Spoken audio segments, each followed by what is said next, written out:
कि हमारे यहाँ अरावली, पीछे एक बार तो कोर्ट ने कहा था बोल पूरा पहाड़ी गायब कर दिया रे तुम लोगों ने। हमारी हाईकोर्ट ने बोलो पहाड़ कहां गया, बोल पहाड़ तो चेप गए सारा।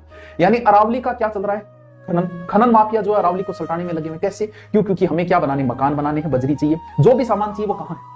क्यों? क्योंकि अरावली तो जीवन रेखा है राजस्थान की, सारी चीजें इसमें आती हैं। अब वो जो खनन चल रहा है, अवैध खनन कैसे होता है पता है? अवैध खनन ऐसे होता है जैसे मान लो कि इतना भाग किसी को दिया गया, जानो करोड़ों के अंदर चलता है कि ये लो जी, अधिकारी कहेगा ये लो। अब अधिकारी है, करोड़ों रुपए का टर्नओवर होता है इसका खनन का, एक एक व्यक्ति लेता है बोली छुटने के बाद। और मान लो कि इतने से इधर भी खुदाई शुरू कर दी, काम तो अधिकारी का बोलते इतना ही खुदाई।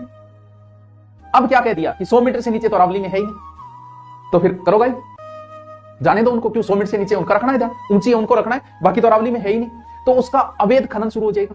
अगर अवैध, अब एक बात बताओ भाई, यहां तो इतना भ्रष्टाचार है, बात तो सुप्रीम कोर्ट ने 100 मीटर की कही होगी, 200 मीटर तक भी लोग 90 मीटर ही दिखा देंगे, 200 मीटर वाले भी नहीं बचने वाले हैं। तो क्यों?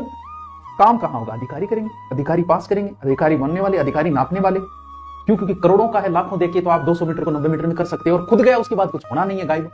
तो अब लोग क्या करेंगे? अवैध खनन होगा अरावली। अगर खनन हुआ तो फिर बचेगा क्या? क्यों? क्योंकि 80% से ऊपर ही है, 8 या 10 चोटी, बाकी चोटियां सारी नीचे चोटियां तो सारी हम पूरे के पूरे पहाड़ को गायब कर देंगे। पहाड़ उठाने वाले या तो हनुमान जी महाराज थे या खनन माफिया करते, पूरा का पूरा पहाड़ी हम गायब कर देंगे। तो फिर क्या होगा? अब देखो क्या होगा नुकसान। अगर अरावली में यह फैसला हुआ तो नुकसान क्या होगा? इधर मरुस्थल जाने से कौन रोक रहा है? सर अरावली रोक रही। पूरा राजस्थान जिस वजह से मरुस्थल के नाम से जाना जाता है, अरावली अगर कटी तो पूरा राजस्थान मरुस्थल हो जाएगा। गर्म हवाएं भी उस साइड की ओर जानी शुरू हो जाएंगी। बंगाल की खाड़ी से इधर से होते हुए जो मानसून आता है उसे अरावली रोकती है।